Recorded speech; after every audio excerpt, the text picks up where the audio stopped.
여러분 안녕하십니까? 열린민주당 TV 주진영입니다. 오늘은 차별에 대해서 얘기를 해볼까 합니다. 여러분들은 본인이 직접 차별을 당했다고 느껴보신 적이 많으실 거예요. 뭐 여러 가지 경우가 있는데, 예를 들면 뭐 자랄 때 집에서 여자라서 차별을 받았다, 뭐 둘째라서 차별을 받았다, 뭐 이런 식의 얘기도 있을 수 있고, 취직을 할 때 학력 때문에 또는 뭐 출신 학교 때문에 차별을 받았다고 생각할 때도 있고, 또는 사회 간 생활을 하는데 뭐 외모가 뭐 떨어진다든가 아니면 그런 이유로 해서 차별을 받았다고 느낄 때도 있죠. 그러니까 차별이라는 것은 굉장히 말하자면 사람들 사는 생활에서 흔히 있는 일이고, 근데 그것이 굉장히 사람들한테 주는 상처도 또 큽니다. 또 재미있는 것은 차별은 자기가 받기도 하지만 다른 사람을 상대로 자기가 또 차별도 합니다. 사실 곰곰이 생각하면은 우리는 많은 경우에 자기 나름대로 말은 안 하지만 특정한 이유로 어떤 사람에 대해서 미리미리 판단하고 아예 제껴놓을 때도 많고, 어떤 사람 갖다 더 어떨 때는 좀 더 특별히 우대를 할 때도 있는 거죠. 그걸 어떻게 보면 이제 차별인 거죠. 게다가 또 차별은 또 굉장히 애매하고 또 복잡합니다. 무엇은 차별이냐 아니냐를 갖고 얘기를 할 때도 굉장히 어려워요. 예를 들면 억지로 짜낸 얘기 같으면 사실은 이게 미국에서 그 법정까지 갔던 사건인데, 대법원까지 간 걸로 저는 압니다. 예를 들면 이제 뭐가 있냐면, 동성애자가 있었어요. 이제 결혼식을 하려고 하는데 웨딩 케이크를 만들고 싶었던 겁니다. 그래서 동네에 있는 빵집에 가서 웨딩 케이크를 만들어 달라고 했더니 빵집 주인이, 나는 보수 기독교인인데 우리 교회에서는 동성애자를 반대한다고, 나도 반대하므로 동성애자 결혼식을 위한 빵집 웨딩 케이크는 만들어 줄 수 없다라고 거부를 한 거죠. 그거 차별입니까? 어떻게 생각하세요? 이게 사실은 그냥 우리들끼리 그냥 싸우고 마는 얘기가 아니라 굉장히 중요한 법적인 이슈로 또는 사회적으로 이것을 크게 확대해서 보면 엄청나게 많은 적용의 케이스가 되는 일입니다. 그래서 이런 것들을 좀 갖고 얘기를 해볼까 합니다. 근데 마침 우리나라에서는 최근에 지난 여름에 정의당에서 발의를 해서, 대표 발의를 해서 차별금지법이 국회에 올라가 있습니다. 또 국가인권위원회에서도 차별금지법을 만들어 달라고 희안까지 내서 제청을 했죠. 현재 민주당에서는 자기들 안에서의 방안을 만들기 위해서 고심을 하고 있다고 얘기를 들었습니다. 근데 막상 이 차별금지법은, 소위 말하는 포괄적인 차별금지법은 2006년에 국가인권위원회에서 발의를 하자고 제안을 했었는데, 그때마다 법안으로 올라갔던 게 아마 우리나라에 국회 한 3번 정도 올라갔었어요. 그랬는데 그때마다 뭐 제대로 심사도 못 올라가고 말아버린 걸로 제가 아는데, 지금 21대에서는 처음부터 시작은 했지만 앞으로 어떻게 될지, 또 어떤 내용으로 법안이 만들어질지, 뭐 이것도 사실은 귀추가 주목이 됩니다. 근데 이게 그래서 오늘은 그 차별금지법 또는 차별에 대한 얘기를 갖고 건국대 법학과 한상희 교수님을 모시고 얘기를 나눠볼까 합니다. 차별금지법은 무엇인지, 진행되어 온 경과는 무엇인지, 반대하는 사람들의 주장은 무엇인지. 흔히들 사람들은 이것을 지금 동성애자 관련된 이슈로 이제 신문 보도가 많이 알려져서 그렇지만, 사실은 그보다 훨씬 더 포괄적이고 굉장히 여러분들 일상생활에 연결이 될 수 있는 문제이기 때문에 앞으로 여러분들도 관심을 갖고 볼 필요가 있다고 생각을 해서 이렇게 모셨습니다. 안녕하십니까? 네, 반갑습니다. 표현의 자유 이야기는요, 네. 우리나라에서 상당히 엇갈리고 있는 영역인데요. 네. 미국식의 표현의 자유는 무한대거든요. 네. 근데 우리나라나 또는 유럽식의 그 표현의 자유는 항상 경계가 있는 그렇죠. 자유죠. 네, 네. 그러니까 어떤 사회 공공질서라든지 다른 사람의 권리라든지 뭐 이런 것들로 경계가 그어지는데, 이제 표현의 자유 그러면은 미국처럼 무작정 보호돼야 된다라는 식으로 이야기를 하면서 그 속에 모든 내용을 다 담을 수 있다라는 이야기를 하는 분들도 계시거든요.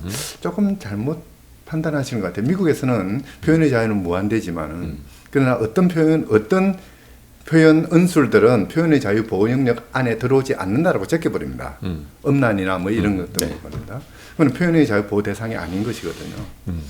뭐 그렇게 보면은 사실 미국식의 그 개인적 자유주의에 기반된 표현의 자유 논의라 하더라도 그게 차별적이라든지 예를 들어서 어떤 뭐 음란이라든지 뭐 이런 것들은 보호 대상이 아니거든요. 근데 마치 보호 대상인 것처럼 그래서 미국 이야기를 가져오면서 우리나라에서도 이런 그 차별적인 혐오 반응 같은 것들은 보호돼야 된다라고 이야기하는 경향도 있죠. 얘기가 처음부터 약간 그 이상하게 됐는데 논쟁적으로 갔죠. 아니 그거보다도 이제 철학적인 거죠. 사실은 네. 뭐냐면 차별이 뭐냐, 네. 예. 또는 법으로 금지되는 차별이 뭐냐. 이게 두 가지는 좀 다른 거잖아요. 네, 그렇죠. 근데 그걸 지금 사람들이 왔다 갔다 하는 경향도 있고 또는 차별이라는 것은 차별과 선별도 사실은 그렇죠. 굉장히 애매한 게 많잖아요. 네. 그렇죠? 세상 일을 하는 데 있어서 네. 선별이라는 과정을 안 거치는 일은 거의 없는데 그것이 이제 무엇이 선별해서 차별로 넘어가느냐 뭐 이런 거잖아요. 네. 보통 우리가 정의라고 이야기할 때 같은 것은 같게 취급하고 다른 것은 다르게 취급하는 것이 정의라고 이야기를 하거든요.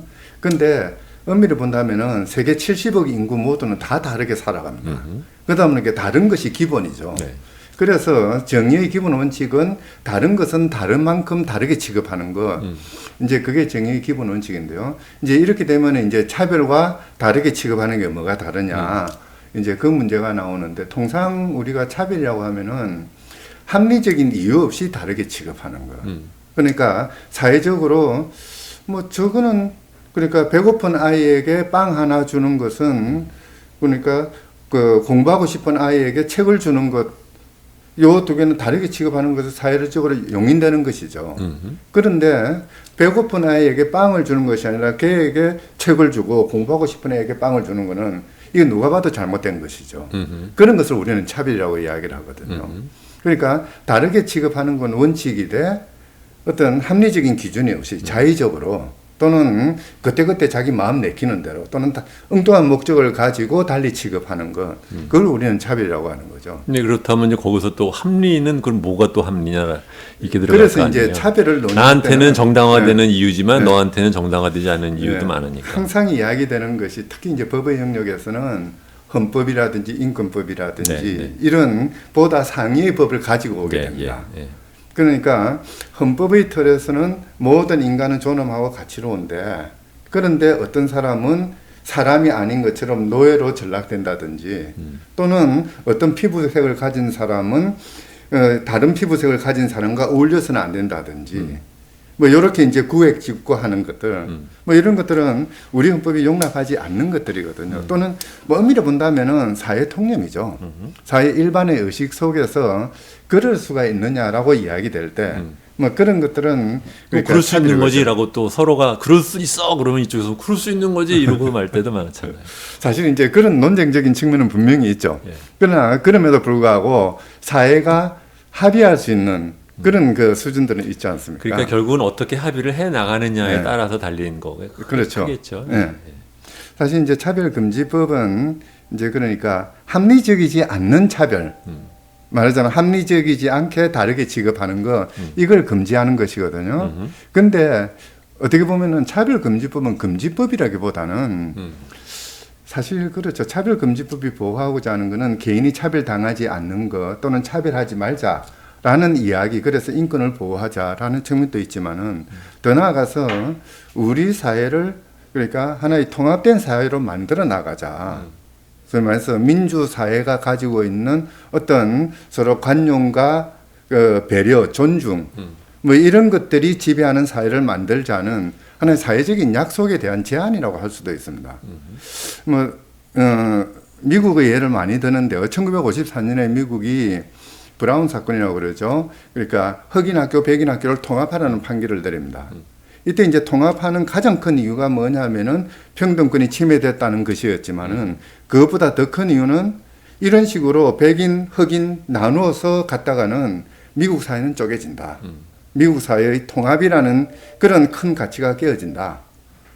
그것을 미연에 방지하기 위해서라도 학교는 통합해야 되고 아이들은 더불어 같이 자라야 된다. 그런 생각들이 깔려 있었던 것이거든요. 어떻게 보면 지금 현재 우리 사회가 가지고 있는 시대적인 과제 또는 요청이라고 할 수도 있습니다. 최근에 와서 우리 사회가 어쩐 일인지 혐오가 아주 횡행한 그런 모습이 나타나고요. 또 계층별로, 계급별로 엄청난 분화가 일어나면서 이제 갈등이 항존하고 있는 그런 모습으로 지금 바뀌고 있거든요. 이런 부분에 대해서 일종의 법의 차원에서 우리 모두 다르더라도 또는 내 마음에 들지 않더라도 관용하고 배려하고 존중하자. 그래서 더불어 살아가자라는 하나의 약속일 수도 있는 것이죠. 이 차별이라는 것이 통상 이제 어떤 사람을 특정한 속성에 따라서 구획을 해가지고 자기의 삶과 다른 삶으로 내버려 버리는 거거든요. 내팽개치는 거죠. 이거는 사회 공동체가 이루어지는 틀에서 가장 기초가 되는 통합이라는 가치를 침해하는 것이거든요. 이제 그렇게 하지 말자는 거죠. 선생님, 그런데요. 네. 이미 우리나라의 헌법에서 이제 차별 금지한다고 되어 있고, 네. 그다음에 장애인 차별 금지하게 되어 있고, 성별에 의한 뭐 채용 같은 거 네. 고용할 때 차별하게 돼 있잖아요. 네. 그러니까 개별적인 어떤 이유를 들어서 차별하는 것을 금지하는 것과 달리 이렇게 포괄적으로 금지를 해야 하는 이유가 뭔가요? 그것도 참 여러 가지 이유가 있는데요. 네. 우선 첫 번째는 우리나라 법체계가 잘못되었습니다. 그러니까 헌법에서 모든 사람은 평등하고 차별당하지 아니할 권리를 가진다. 헌법 11조에서 그렇게 선언하고 있으면 이것을 구체화시키는 기본법이 있어야 되거든요. 네. 그게 이제 인권기본법이든 뭐 무슨 형태든. 네. 그리고 이제 그 다음에 국가인권위원회법이든 또는 개별적인 차별금지법이 나와야 되는데 지금 우리의 경우에는 헌법 규정이 있고 느닷없이 국가인권위원회라는 기구를 설치하는 법이 있고 네. 그리고 이제 근로자 차별하지 마라, 고용에서의 차별하지 마라, 또는 남녀 차별하지 마라, 노약자 차별하지 마라, 장애인 차별하지 마라. 이 법만이 있거든요. 이제 그러다 보니까 고용 영역, 그 법들이 주로 이제 고용 영역에 집중돼 있죠. 고용 영역이 아니라 교육이라든지 사회 서비스라든지 또는 행정 영역에서 차별이 이루어지는 걸 규율하는 법이 없는 거죠. 또는 사회를 향해서 이러이러한 행위들은 차별이니까 우리 하지 맙시다. 어떤 국가적인 가이드라인을 설정해주는 이런 법이 없는 거죠. 그 역할을 기본법이 해줘야 되거든요. 근데 원래 이렇게 포괄적인 차별금지법이라는 게 다른 나라들도 없는 나라들도 많고 네. 있어도 뭐 최근 들어서 만든 데들도 많고 그렇지 그렇죠. 않나요? 예. 네. 근데 그 말씀은 말하자면 네. 그 얘기는 포괄적인 차별금지라는 개념이 지금 선생님 말씀하신 것처럼 헌법적인 차원으로 치면은 당연히 있었어야 되는 네. 것이라고 얘기를 하시지만 또 실제적인 케이스를 보면 그런 케이스는 많지는 않은 것 같아서요. 사실 이제 차별금지법이 영국이나 독일이나 뭐 오스트리아 같은 경우에는 이제 포괄적인 차별금지법을 만들어 놓고 있거든요. 비교적 그렇지만 최근에 만들었잖아요. 그렇죠. 이제 미국 같은 경우에는 민권법이 시빌 라이츠 액트가 일종의 차별금지법에 해당되는데 그거는 뭐 60년대 만들어지고 네. 뭐 그렇게 되긴 하는데요. 사실 이제 그런 것들이 최근에 와서 논의가 되는 것이 이제 그러니까 후기 산업화 사회에 들어서면서 사회적인 분화가 워낙 많이 일어나고 그 과정에서 사회 통합의 문제가 아주 중심적인 그런 의지로 등장하기 때문입니다. 네. 네. 그러니까 사회적인 갈등이나 분쟁이나 이런 것들을 그러니까 처리할 수 있는 그런 일종의 국민들이 합의된 어떤 기준을 설정하자라는 논의들이 나오게 되는 거죠. 특히 이제 그 시민운동을 관점에서 본다면은 60년대 이후에 여성운동, 흑인운동, 뭐 이러면서 민권운동들이 막 일어나지 않습니까? 그러고 나서 그 다음에 이어서 노동의 문제, 그리고 특히 이제 뭐 비정규직의 문제 같은 네. 것들도 있고요. 또 이제 그 성소수자 문제들이 등장하고 또 경우에 따라서는 난민이라든지 이주민이라든지 네. 이런 문제들이 일어나면서 아주 다양한 형태로 차별 현상들이 분화돼서 나타납니다. 이런 것들을 개개의 법률로서 규율하려고 하니까 역부족인 것이죠. 그와 더불어서 물론 이제 150년 전 개념이긴 합니다만은 옛날에는 공사법이 구분되면서 사적인 영역은 국가가 개입하지 않겠다 했는데 점차 이 사적인 영역이 아니라 중간 영역, 공공의 영역들이 만들어지거든요. 우리가 더불어 생활하는 영역이 있는 것이죠. 개인이 아니라 가족이 아니라 모두가 같이 더불어 살아가는 영역. 이런 영역은 그러니까 그 차별이 이루어지는 경우에는 그 영역 자체가 깨지고 어떻게 보면은 시민 사회가 형성되지 못하는 상황이 벌어질 수도 있는 것이죠. 그런 그 상황에 부딪혀서 이제 뭐 물론 시민 도덕, 시민 윤리로서 처리돼야 되는 부분이긴 하지만은 그와 더불어서 법의 차원에서 어느 정도의 기준은 설정할 필요가 있겠다. 그래서 만들어지는 게 이제 영국에서 차별금지법, 평등법이죠. 독일 평등법 같은 것들이 만들어지는 거죠. 근데 이제 선생님은 이제 법학자시니까 주로 이제 법적인 논리로 이렇게 탑다운으로 얘기를 쭉 내려오시는 것 같은데 저 같은 사람이 듣기에는 좀 그런 것 같아요. 뭐냐면 뭐 그게 서양 사회라고 해서 지금보다 그 사람들이 과거에 뭐 차별을 안 하던 사람이 아니잖아요. 그렇죠? 했죠. 엄청 네. 차별을 도리어 차별이 한참 심할 때는 차별법이 없었는데 네. 차별을 하면 안 된다라고 생각하는 이제 어떻게 보면 약자들의 목소리가 커지고 네. 그 사람들의 의견에 동조하는 일반 사람들의 폭이 넓어지면서 그것이 이걸 법제화하자. 이게 우리끼리 맨날 싸워서는 이게 그 진전이 없으니 법제화하자라는 것으로 해서 그것이 이렇게 드러나는 것이 그렇죠. 네, 소위 말하는 차별금지법으로 가는 거 아니겠어요? 근데 그런 면에서 생각하면 한국 사회는 워낙 깊은 그 귀천 의식, 귀하고 천 뭐 이렇게 가르는 의식 또는 뭐 신분 의식 이런 것들이 강한 사회여서 말이 그렇지 차별을 정말 안 하겠다라고 마음먹고 법으로 법제하면 아마 나라가 풍지박산 됐을 텐데요. 그렇지 않겠어요?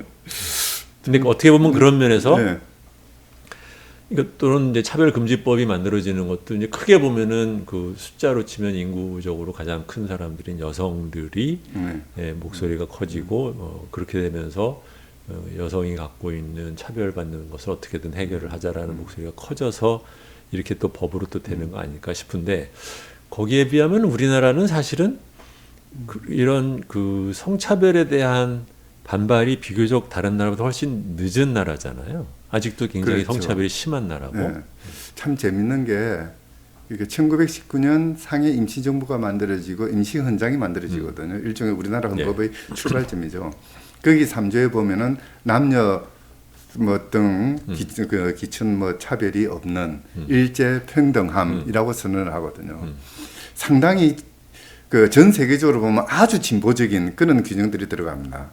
원래 우리나라 사람들이 저 말로는 그렇죠. 못하는 게 없는 사람들이잖아요. 1948년 전헌법 만들 때도 역시 마찬가지 남녀 차별 금지하고 또 가족과 혼인 생활에서는 남녀 동권을 주장을 하거든요.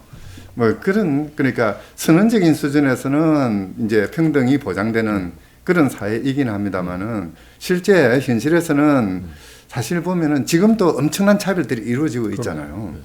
문제는 이제 그런 차별들을 관행이라는 이름으로 또는 뭐 도처에 널려져 있으니까 팽배하고 보편적으로 나타나는 현상이니까 내버려 두자라고 이야기하기에는 이미 우리 사회의 어떤 저는 뭐 시민의식이라고 생각합니다. 그것이 한 단계 더 나아갔다고 볼 수는 있는 것이죠. 어떻게 보면은 적어도 아시아 지역, 특히 이제 동아시아 지역에서는 인권의식이 가장 발달한 나라가 우리나라라고 할 수도 있거든요. 인권 법제도 발달해 있고요.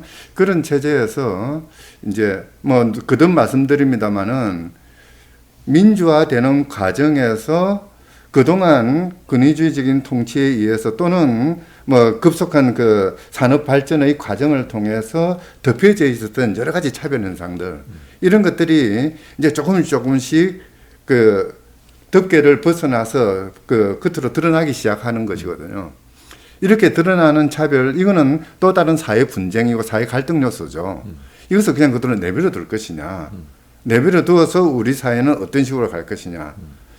이제 그런 것들을 고민한다면은 이제 더 악화되기 전에 또는 뭐 어떻게 보면은 우리가 더불어 살아가는 민주사회를 만들기 위해서 하나의 국가적인 공적인 기준이 필요하다라고 이야기를 하는 거죠.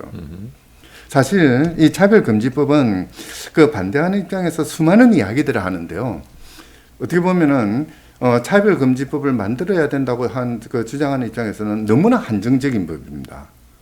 적용 능력이 아주 줄어들어 있거든요. 그러니까 최소한에 그치고 있는 것이죠. 적어도 고용이라든지 또는 그 이제 사회적인 서비스라든지 교육이라든지 이런 영역에서만큼은 너나 구별 없이 같이 어울리자라는 내용을 담고 있는 거죠.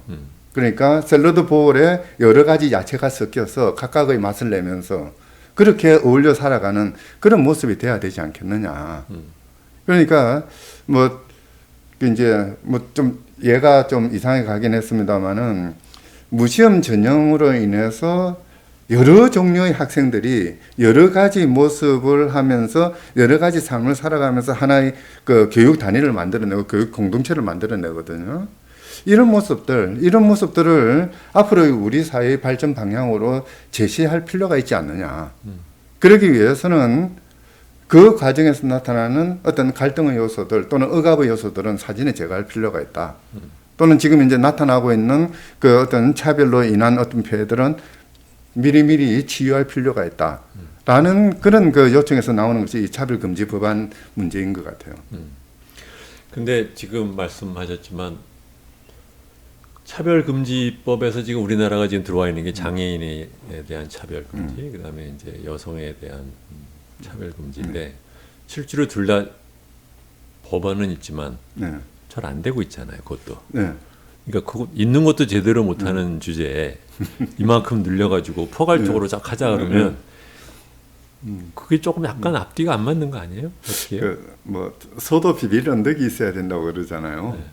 사실 장애인 차별금지법 같은 경우에는 이제 포괄적 차별금지법 제정 운동과 더불어서 진행돼 가지고 먼저 만들어진 건데요.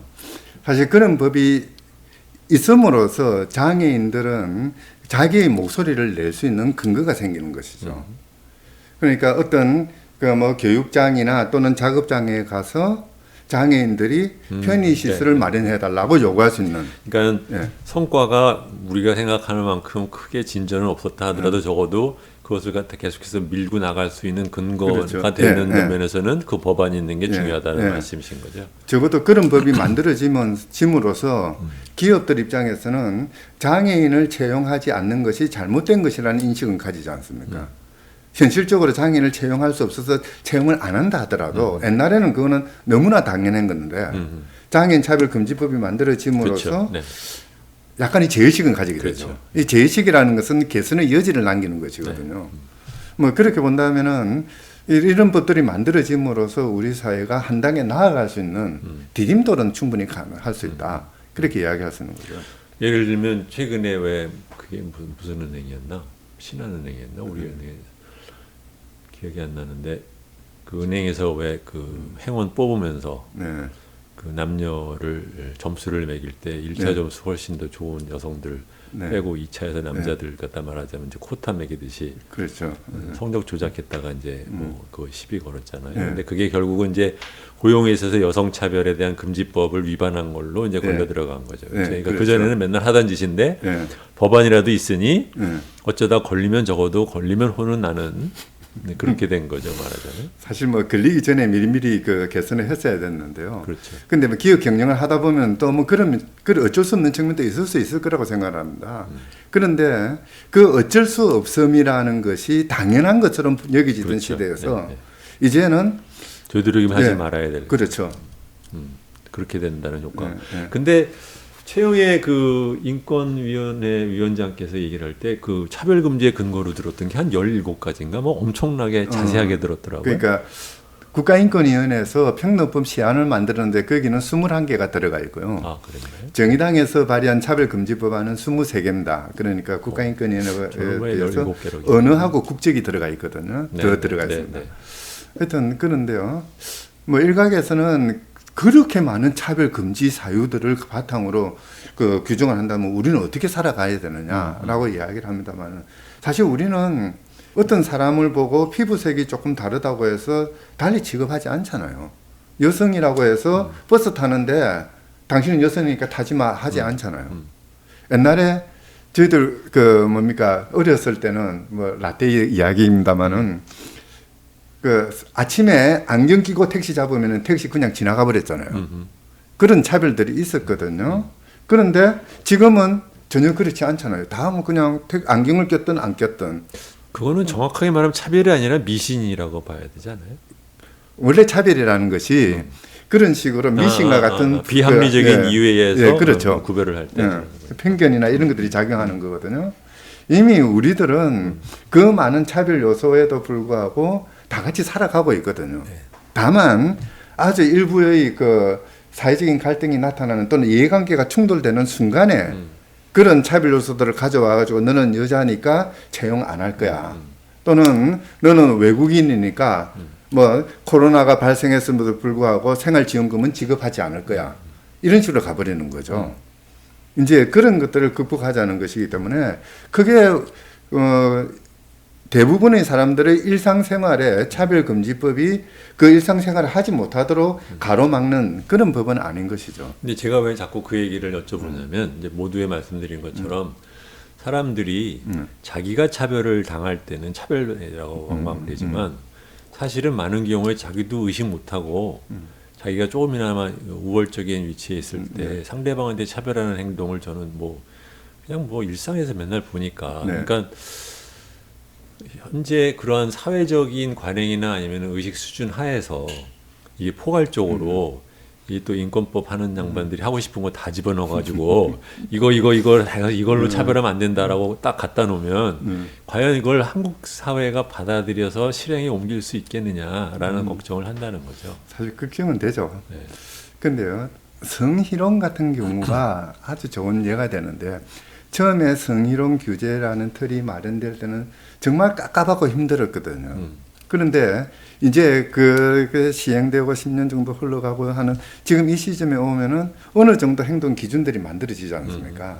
그러니까 이런저런 발언을 해서는 안 되고 이런저런 행동은 해서도 안 되고 하는 것들이 쭉 정해지거든요. 그리고 그게 이제 일종의 사회윤리 내지 사회도덕으로 고착이 되는 거죠. 선생님 말씀은 되어 있어야 법제화하면 안 되는 거고 어떻게 보면 법제화를 통해서 끌고 가는 것도 그렇죠. 있다는 그런 얘기신 거죠.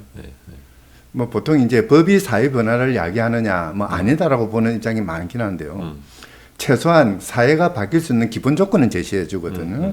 이제 21개, 23개의 차별금지 사유라는 거는 바로 그런 것들이죠. 우리가 어떤 사람을 대할 때 이러이러한 요소들은 조금 주의하자. 근데 그렇게 일반적인 포괄적인 차별금지법을 만들 때 그렇게 자세하게 그 기준을 이렇게 일일이 다 그 구체적으로 열거해 가면서 차별금지법을 만드나요?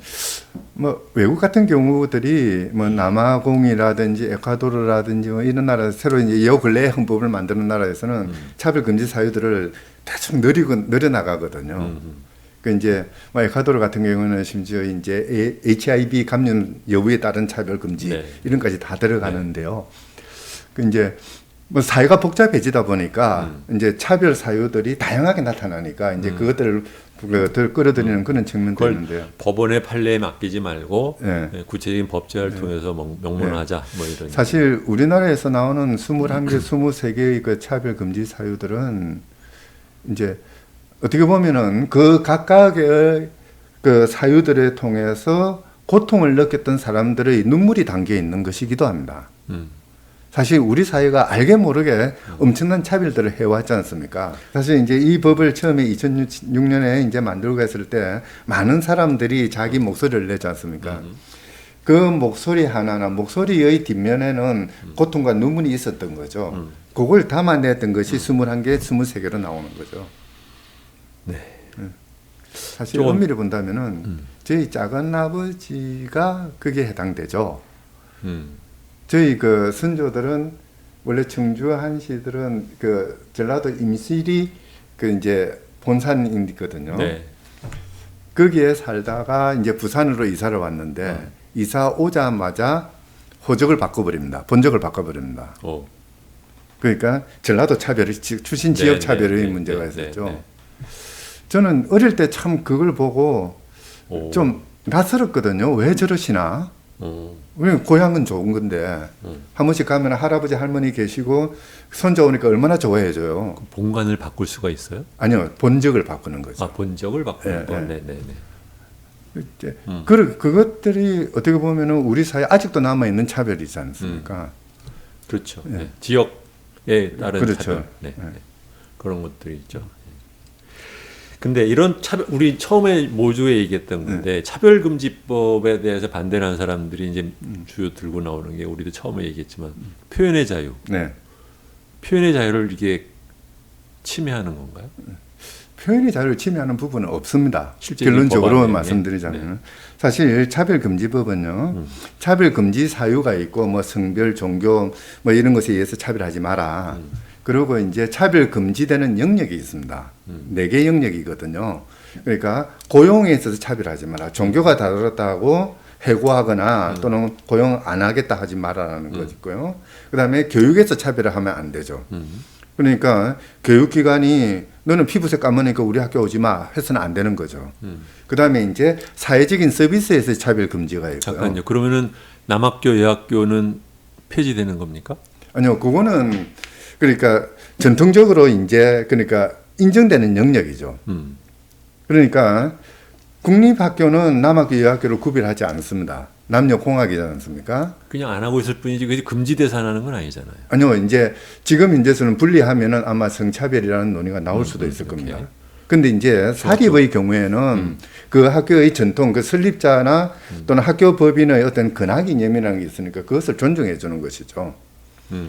그렇게 남학교, 여학교를 분리시켰다고 해서 어떤 특정한 그 성별의 학생이 그 일반 교육을 받지 못하는 것은 아니거든요. 그러니까 그 한도에서 국민교육의 틀 속에서 어느 정도 용인되는 그런 구분인 것이죠. 그러면 우리 학교는 남학생을 4로 하고 여학생을 6으로 하겠다고 하면은 그것도 차별이 되나요?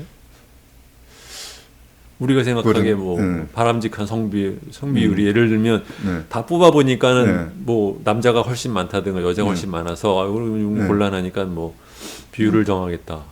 그거는 뭐 차별의 개념보다는 성균형의 문제겠죠. 성불 균형의 문제겠죠. 그러니까 이게 갑자기 그러니까, 교육이라고 하지만 우리는 흔히 생각하면은 뻔하게 생각해서 안 되는 것도 있지만 아까 초반에 말씀드린 선발이라는 개념이 들어가는 게 교육이 굉장히 많아서 사실 이제 그게 극단적으로 이제 그 작용하는 영역이 로스쿨이거든요. 그렇죠. 네. 로스쿨은 전국에서 2,000명의 학생만 뽑는데 그리고 25개 대학만 로스쿨을 설치할 수 있는데 이화여대 로스쿨은 그렇죠. 특이한 존재죠. 그렇죠. 네. 여학생만 뽑거든요. 그렇죠. 그래서 상당히 많은 사람들이 이거는 위헌이라고 주장을 했습니다. 한정된 인원을 바탕으로 해서 여성에게만 특별히 더 많이 뽑은 거죠. 그렇죠. 그러니까 이화여대 100명입니까? 80명입니까? 정원이? 남학생들은 그러니까 25개 대학 중에 24개만 갈 수 있는데 여학생들은 25개 대학을 갈 수 있거든요. 이거는 이제 남학생들에 대한 차별인 거죠. 근데 이제 헌법재판소가 웬일인지 그냥 그거는 합헌이라고 결정을 해버렸습니다. 사실 그거는 엄밀히 본다면 차별에 해당된다고 봐야 될 것 같습니다. 왜냐하면은 교육받을 기회가 한정되어 있기 때문에 그렇죠. 근데 일반적인 뭐 그러니까 초중등 교육의 경우에 또는 뭐 고등 대학 같은 경우에도 사실 교육받을 기회가 그렇게 한정되어 있는 건 아니거든요. 그리고 차별이 금지된 영역이 그래서 고용이 있고 교육이 있는데 고용 교육이 있고 그다음에 사회적인 서비스. 네. 이제 물건 그리고 팔거나. 행정 서비스 네, 그런데 네. 행정 서비스는 국가 자격이기 때문에 당연히 차별하면 안 됩니다. 이제 제일 문제가 이제 사회적인 서비스 영역인데요. 그렇죠. 이거는 이제 금융이라든지 통신이라든지 방송이라든지 교통수단이라든지 또는 상업시설의 이용. 그러니까 물건을 사고 파는 것이 아니라 쇼핑몰에 들어올 수 있는 자격을 규정한다든지 뭐 이런 거거든요. 물건 사는 것 갖고도 아니요, 차별하면 안 그거는 되는 차별 거잖아요. 금지 대상이 되지 않습니다. 그래요? 사고 팔고는 그거는 문제는 아니고요. 서비스만. 이제 문제는 뭐냐면 쇼핑몰에 들어올 수 있는 입점 자격을 무슨 종교를 가진 사람에게 한정한다든지 예를 들어서 네. 그러면 아까 네. 제가 모두의 예를 들었던 네.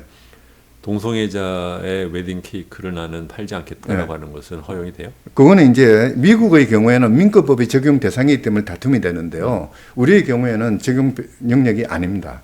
그래서 할 수 있다. 그렇게 할 수는 있는 거죠. 네, 네. 바람직하지는 않지만은 이제 우리의 경우는 뭐 큰 문제가 없는 것이고요. 그리고 이제 특정 종교 그 단체에서 이제 어떤 설교를 하는 거 이런 것들은 그러니까 이 4개 영역에 들어가지 않거든요. 그러니까 얼마든지 자기가 원하는 설교들은 할 수는 있는 것이죠.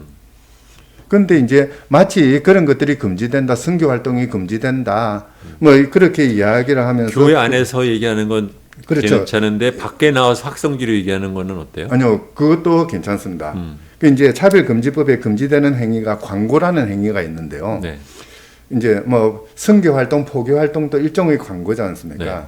근데 그 차별금지, 특히 이제 국가인권위원회가 내놓은 시안에 의하면은 그 광고라는 것은 5개 광고 규제법이라든지 뭔가 이 한정된 그 방식의 광고거든요. 방송 광고나 신문 광고 또는 뭐 플랜카드 광고 이런 것들만 금지되고 있는 거죠. 그러니까 길거리에서 포교 활동을 하거나 선교 활동을 하는 것은 규율 대상이 아닙니다. 제가 알기로는 인권위에서 만든 시안에도 물건에 관련된 차별, 네. 물건 파는 것에 대한 차별도 금지하는 게 있는 걸로 제가 아니요, 그건 알고 없습니다. 있어요. 네. 그 시설의 공급 이용에 관한 것이죠. 그 시설이 이제 예를 들면 서비스라고 하면 뭐 서비스 업종으로 치면 예를 들어서 이용업이다. 네. 그러면 나는 뭐 어떤 사람은 안 하겠다라고 해도 돼요? 안 돼요? 그거는 큰 관계는 없죠. 그건 괜찮아요. 모든 서비스가 금지되는 것이 아니라 시설의 공급이거든요. 오케이. 그러니까 시설이 두 가지죠. 상업 시설, 그 다음에 이제 주거. 네. 이제 이런 부분에서의 그 주거라면 차별이- 예를 들면 집주인이 그렇죠. 동성애자라든가 네, 네. 아니면은 뭐 특정 인종이라든가 네, 이런 네. 사람한테는 안 빌려주겠다. 네, 네. 근데 예를 들면 나 우리 집에서 방 하나 빌려주는데 네. 그 남자들은 더럽게 쓰기 때문에 여자한테는 빌려주겠다. 그건 합리적인 이유가 있는 거라서 합리적 이유가 있는 것이죠. 그래도 괜찮은 네. 건가요? 네. 그러니까 무조건 남자이기 때문에 안 돼라는 거는 곤란하죠. 근데 이제 보통 이제 남자들이 그렇지 않습니까? 뭐 밥 먹고 나서 설거지 하는 것이 아니라 밥 먹으려고 설거지 하는 사람들이잖아요. 그럼 이제 그걸 이유로 해서 우리 집을 관리해야 되기 때문에 조금 뭐 그 안 되겠다 또는 좀 조건을 다는 거 이런 거는 근데 이게 괜찮죠. 그야말로 이게 뭐 별의별 케이스를 들기 시작하면 엄청나게 엄청난 케이스들이 많이 나옵니다. 네. 그거는 뭐 사실이죠. 변호사들 아주 네. 장이 벌어지겠는데. 근데 사실 이 차별금지법이 제가 이제 차별금지법에 대해서 섭섭하게 생각하는 부분인데요. 네. 사실 그렇게 큰 강제력이 있는 법은 아닙니다. 그러다 보니까 변호사들을 영업에는 큰 도움은 되지는 않을 겁니다. 그래요. 네. 강제력은 또 없어요? 그 이제 뭐 차별을 당했다고 생각하는 사람이 할 수 있는 것은 네. 인권위원회에 가서 진정을 하거나 네. 그러면 이제 인권위원회 조사해가지고 공고 정도 하는 거죠. 그렇지 않으면은 정말 억울하면은 그때서는 이제 소송을 제기하는 것이거든요.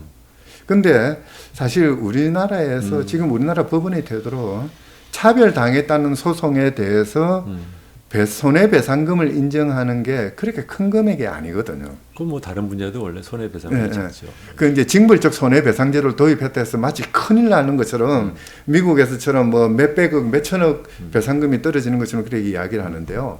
통상 우리나라에서 이런 경우에 차별 뭐 어쨌든 손해배상으로 인정하는 거는 50만 원, 500만 원 그 수준이거든요. 그거 5배 한다 해서 2,500만 원입니다. 그러니까 특히 이제 차별금지법의 적용 대상이 가장 많이 될 수 있는 게 기업인데 뭐 중소기업이라 하더라도 2,500만 원 때문에 망하지는 않지 않습니까? 네. 미국에는 그 징벌적 손해배상 걸리고 특히 이제 집단소송 걸리고 그렇지만 하면은 곱하기 1,000명 하면 이제 이게 네. 다르죠. 근데 이제 집단소송 체제는 아직 인정되고 있지는 않으니까 네. 개별적으로 전부 소송을 다 해야 되는 것이거든요. 그런데 이제 차별이라는 거는 대부분의 경우에는 집단적으로 일어나지 않습니다. 개인과 개인 관계 속에서 일어나거든요. 여성의 경우는 집단적으로 할 수 있죠. 이제 그 경우가 이제 이렇게 되는 거죠. 기업 특히 이제 간접차별 경우 같은 경우인데요. 채용을 해서 보니까 남자들만 쭉 있더라. 그러면 이거는 기준이 잘못된 것이거든요. 그럼 이제 그런 경우는 간접차별에서 규제 대상이 됩니다. 그랬을 때 손해배상을 청구할 수 있는 사람은 그 기업 그 선발 시험에 응모했던 사람들이죠. 네. 네. 응모했던 사람이 아무리 많아봐야 몇십 명이잖아요. 아니요. 몇천 명 돼요. 몇십 명 옵니까? 대기업들은 몇천 명. 네. 어쨌든, 네. 어쨌든 그런 그렇지. 그룹은 되지만 한정될 수 그렇죠. 있다는 얘기잖아요. 이제 그런 것들을 감안한다면은 특히 이제 요즘에 와서 중소기업들이 갑자기 이제 차별금지법에 대해서 조금 소극적인 의견을 내놓고 있거든요. 그런 중소기업들에게 큰 타격이 될 수 있을까? 특히 경제적이나 경영적인 측면에서 뭐 그런 좀 저는 조금 의심스러운 측면이 있긴 잠깐 합니다. 얘기를 좀 하나씩 좀 네. 나눠볼게요. 하나는 뭐냐면은 현재 차별금지법에서 금지한다고 하지만 금지했을 경우에 거기에 대한 처벌 조항은 없다. 네. 그러면 양쪽 입장에서 다 싱겁겠는데 약간? 좀 싱거워요, 네. 사실은. 뭐냐면 음. 처벌 조항도 없는 금지는 그건 무탈을 해. 이런 생각이 들고. 그 이제 가장 강력한 처벌 조항이라고 할 수 있는 것이 손해배상 청구하는 거. 인권위에서 뭐 공고를 했다지만 나는 사형 기업이므로 나는 뭐 인권위 뭐 무시하겠다 해도 되잖아요. 그렇죠, 뭐. 그러면은 기껏 희망을 가졌던 많은 또 차별을 당했던 사람들 입장에서는 이게 뭐야 또 이럴 거 아니에요. 그래서 저는 이 차별금지법이 가지는 의미가 사회적인 가이드라인이라고 보거든요. 네. 무엇이 옳고 그름을 판단할 수 있는 하나의 선을 만들어. 그러면 정확하게 말하면 차별금지 공고법이네요. 그렇죠. 네. 금지법이라고 할 때는 금지했으니까 넘으면 처벌이 있어야 금지지. 넘어도 뭐 벌이 없으면. 그 이제 정의당에서 발의한 차별금지법안은 그러니까 시정 명령권이 있고 그걸 위반하면 과태료 같은 처분으로 넘어갈 수는 있거든요. 네. 그러니까 조금 강한 법이죠. 네. 그런데 국가인권위원회가 권고한 평등법 시한은 그조차도 없는 것이거든요. 큰 차이네요. 네. 그래도 또 그러면서 또 뭐 형사처벌권이 있는 건 있다잖아요. 무슨 뭐. 그러니까 이제 이런 거죠. 제가 차별당했다고 이제 그 사용주한테 차별당했다고 인권위원회에 진정을 했는데 사용주가 저 나쁜 놈 해가지고 뭔가 뭐 그 나쁜데 발령을 낸다든지 불이익을 줬을 불이익 때, 처분했을 때 차별 행위에 대한 항의 행위에 대한 처벌을 그러니까 네. 불이익을 주면 네. 그거는 처벌 행위가 그게 되는 거다. 보복행위라고 네, 그러죠. 예. 그 보복행위를 했을 때는 형사처벌합니다. 근데 이거는 어떻게 보면은 그러니까 뭐 차별 자체가 어떻게 보면 그 두 사람 간의 신뢰관계를 깨는 것이긴 하지만은 그 뭔가 자기 약자가 자기가 당했다라고 불만하는 것에 대해서 어떤 자기 권력을 이용해가지고 불이익 주는 거 이거는 사회적으로도 그렇게 바람직한 행위는 아니지 않습니까? 자 그러면은 형사적으로는 금지를 했을 때, 그러니까 금지한 행위를 했을 때 형사적으로는 처벌을 안 하지만 민사적으로 소송을 할 수 있다. 네. 그 소송에 따라서 얼마나 배상을 하느냐는 아직 판례를 통해서 정해진다라는. 예, 그렇죠. 네. 그 다음에 거기에 대한 그 문제 제기를 했을 때 거기에 대한 불이익을 가하면 보복을 가하면 그것은 형사처벌 대상이 된다. 이렇게 돼 있다는 그렇죠. 거죠. 이게 다른 나라 법제랑 어떻게 비슷합니까? 아니면 많이 다릅니까 이게? 조금 연성입니다. 굉장히 사실. 연성같이 예, 들리는데. 소프트한 법이죠. 네. 그러니까 일종의 저는 그래서 차별금지법은 일종의 사회윤리, 뭐 시민 종교 아주 수준이라고 시니컬하게 말하면 약간 인권이 자기 일하는 범위 늘리고 싶어서 만드는 법처럼 막상 국민들한테는 실익이 별로 없으면서 자기들한테는 열심히 인권이 제소는 열심히 들어오게 만드는 법처럼 들리네요. 모르겠습니다. 아니, 제가 사케스틱하게 말한다는 뜻으로 말씀을 드렸는데 조금 약간 좀 그러네요. 네.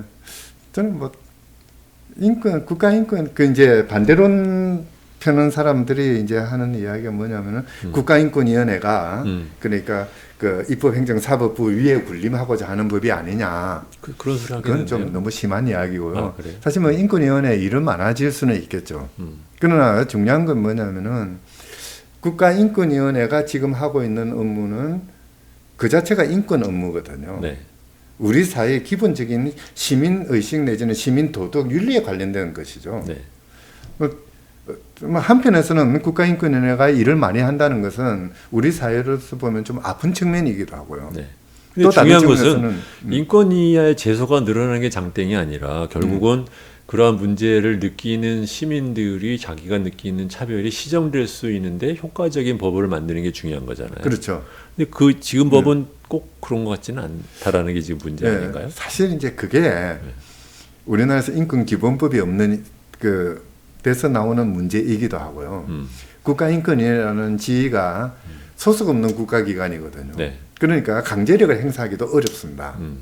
그러니까 뭔가 이 차별금지법을 바탕으로 해서 국가인권위원회가 실효적인 제재를 가할 수 있는 어떻게 보면 헌법적인 근거가 없는 것이죠. 네. 국려지책이라고 할 수도 있는 거죠. 장애인 차별금지법 같은 경우에는 이제 그런 문제점을 벗어나기 위해서 법무부에다가 시정명령권을 맡겼거든요. 네. 근데 법무부는 아무것도 안 하고 있잖아요, 여태까지. 그 많은 장애인 차별 사례들이 나타남에도 불구하고 그러니까요. 법무부가 시정명령 내는 건 제가 알기로는 2건인가 뭐 그것도 제대로 아니, 시도성도 그러니까 없는 우리나라가 그런 원래 법 만들어 놓고 안 지키는 예, 예. 거를 별 문제 없이 문제는 그러니까 국가기관이 법을 안 지키니까 문제가 되는 그렇죠. 거죠. 그런 거죠. 이제 그러다 보니까 차별금지법 같은 경우에도 법무부에 맡길 수도 없고 맡겨봐야 실효성도 없고 국가인권위원회 그 인권의 주무관서인 국가인권위가 맡아야 되는데 국가인권위원회는 실효적인 권한이 없고 그러니까 좀 어중간한 법이 되어버린 거죠. 다시 얘기로 돌아오면 그래서 차별에 대한 자기의 어떤 예를 들면 그게 뭐 성소수자가 됐든 뭐가 됐든 그런 것에 대한 반대 발언 또는 뭐 혐오 선동을 하고 해도 법적으로 처벌은 안 받는다. 그렇죠. 선동이면 어떨까요? 그 이제 뭐 마이크 갖고 뭐 그게 선동이죠. 네, 뭐 경범죄처벌법 적용 대상은 될 수는 있겠죠. 네, 아니 그러니까요. 네, 그리고 그렇죠. 결국은 특별히 규제하는 차별금지법의 부분은 규제는 안 된다. 네. 그러니까는 소위 말하면 이제 그 보수 기독교 신자들과 목사들은 열심히 마이크 들고 돌아다녀도 된다. 네, 이 법으로는 상관없다. 네, 그렇죠. 사실 좀 그렇습니다. 보수 기독교 쪽에서 차별금지법을 반대하는데 여러 가지 이야기를 하거든요. 네.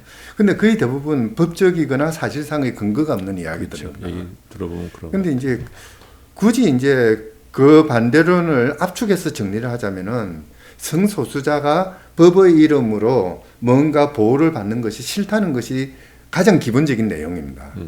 그 이야기를 하기 위해서 우리는 설교를 못한다, 선교도 못한다, 또는 뭐 그 케이크도 못 판다, 뭐 이런 식의 이야기를 하고 있는 거죠. 그 모든 것들이 다 차별금지법 바깥에 있는 이야기들. 현재 우리나라 법제안은 그래 하고 싶은 거 다 해. 예. 네. 대신에 그것 때문에 고용이나 뭐 교육이나 뭐 행정 서비스에서 차별은 안 받게 하겠어. 네. 이렇게 지금 타협이 된 그렇죠. 거고 네. 그런 거군요. 네. 네. 이제 그나마 의미 있는 주장 중에 하나는 소위 말해서 종립학교들, 그러니까 종교단체가 설립한 학교에서 그렇죠. 어떤 특정 교리를 교육하지 못하게 되는 게 아니냐. 그건 맞거든요.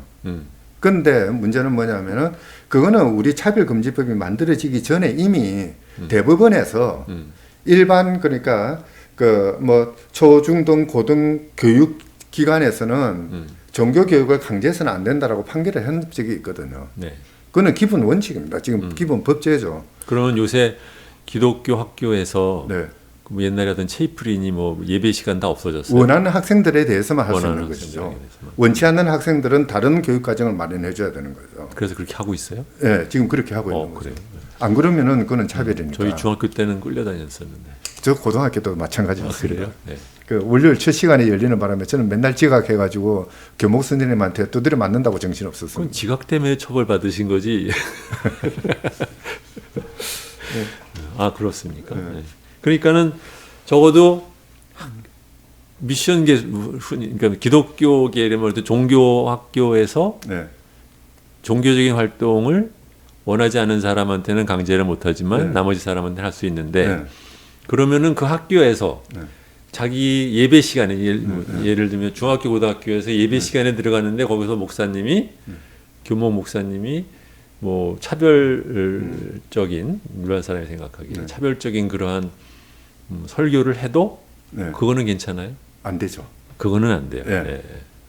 왜 그러냐면은 이제 그러니까 원치 않는 학생에게 종교 교육을 시켜서는 안 된다는 게 첫 번째 오케이. 그거고요. 또 하나가 나머지 학생들은 예배를 네. 듣고 싶어서 온 사람들이잖아요. 네. 근데 그 사람들한테는 안 그 되는 이유는 뭐예요? 사람들에 대해서도 그러니까 학교라는 시설을 이용해서 특정한 종교 교파의 특정한 교리들을 이야기해서는 안 되는 거죠. 네. 이게 왜 그러냐면은 우리나라는 세속 국가거든요. 네. 그러니까 그 정치와 국가와 종교 교회가 분리되는 나라입니다. 그런데 학교는 국가의 그 인가를 받았거나 국가의 지원에 의해서 이루어지는 체제거든요. 여기 어떻게 보면 준국가죠. 네. 국가에 준하는 행위를 하는 곳이거든요. 만약에 학교에서 특정한 종교, 특정한 교리에 관한 그 교육이 이루어진다면은 이거는 정교 분리 원칙이 깨지는 것이죠. 국가가 교육시키는 건 마찬가지가 되어버리거든요. 물론 이제 그 교양으로서 뭐 그 교양이라는 말이 조금 이상하긴 합니다만은 이제 그 교양의 측면에서 그 종교 교육이 이루어지는 것까지는 금지되지는 않습니다. 마치 우리가 성탄절날 휴일로 하면서 이제 그 예수 탄신을 축하하는 대학교에서 종교학 강의 듣듯이. 예, 예. 뭐 그런 거하고 똑같은 맥락이거든요. 다만 이제 그 과정에서 어떤 특정한 이제 특성을 가지는 사회 집단을 그러니까 제약이라고 이야기한다든지 배제해야 된다든지 이런 식으로 이야기하는 것은 그건 국가가 그렇게 하는 것이죠. 국가가 특정 종교의 교리를 그 교목 선생님이나 또는 그 촛불 시간이라는 이름으로 이용해서 대리 전파하는 이런 셈이 돼버리거든요. 만약에 국가 지원을 안 받겠다. 예. 나는 뭐 교단에서 다 돈을 대고 그러니까 하겠다고 하면은 예. 그러면 되나요? 그러니까 정규 학력이 인정되지 않는 신학교들이 있지 않습니까? 거기에서 모든 이야기를 다 마음대로 해도 되는 것이죠. 근데 신학교라도 정규 학력이 인정되는 그 교육부 인가를 받은 신학교가 있지 않습니까? 국가의 재정적인 지원을 받지 않아도 예, 재정 지원이나 그렇지 않으면 인가를 받는다는 것도 받으면 국가의 지원이죠. 그래요? 일종의 그 뭐 미국식으로 이야기하면 스테이트 액션이거든요. 국가가 대리해서 그 일을 하는 것으로 간주되는 것이죠. 인가도. 네. 왜냐하면 제가 알기로 그것까지는 저도 잘 몰랐는데 뭐냐면 프랑스가 이제 그 카톨릭이 굉장히 센 나라잖아요. 네. 근데 카톨릭에서 운영하는 학교가 전체 초중등 교육에서 차지하는 비중이 엄청 크다고 해요. 예. 그런데 그러한 카톨릭계 학교에서도 카톨릭계 교리는 못 가르친대요. 예, 예. 네. 프랑스는 그 점에서는 철저한 나라죠. 네, 네. 그렇게 돼 있는데 저는 그게 그 이유가 그 카톨릭계 학교라도 국가 지원을 받거든요. 그래서 저는 재정적인 지원을 받기 때문에 못하는 건 줄 알았는데 선생님 말씀처럼 하면 인가 단계에서도 그렇죠. 그럴 수 있겠네요. 그런지 안 그런지 프랑스가 그런지 모르지만 설립 자체가 국가 교육의 그 국민 교육권의 범주 안에서 이루어지거든요. 그렇게 된다. 그러면은 교회 입장에서 불편해지는 거는 만약에 이제 교회 입장에서 한번 얘기를 들어보면은 교회 입장에서 구체적으로 불편해지는 건 뭐예요? 사실 교회 입장에서는 제가 생각하기로는 불편한 것은 성소수자가 법의 영역에 들어온다라는 그 점인 것 같아요. 실제 이 차별금지법은 그것은 교회 인원이 아닌 사람에 대해서도 자기네들이 영향을 미치려고 지금 하는 거잖아요. 그렇죠. 그렇죠. 이제 그거는 당연히 안 돼야 될 것 같은데 교회 안에서 자기들끼리는 맘 놓고 으쌰으쌰해도 된다는 그렇죠. 건가요? 다만 이제 이런 거는 있을 겁니다. 교회에서 이제 직원을 채용하는데 네. 사실 저희들도 그렇거든요. 네. 제가 무슨 연구 프로젝트를 하기 위해서 조교를 채용하는데 저한테 교육받은 제 지도반 학생이면 제일 좋잖아요. 이거는 그러면 학력에 의한 차별이거든요. 네. 그 이제 차별금지법에 의하면은 금지되는 고용이니까. 교회도 마찬가지 이제 그런 그 한계가 있긴 합니다. 예수교 장로교 교단에 속하는 학교에 교수나 교사를 채용했는데 알고 봤더니 이 사람이 예를 들면 뭐 그거는 신천지 교인이다 또는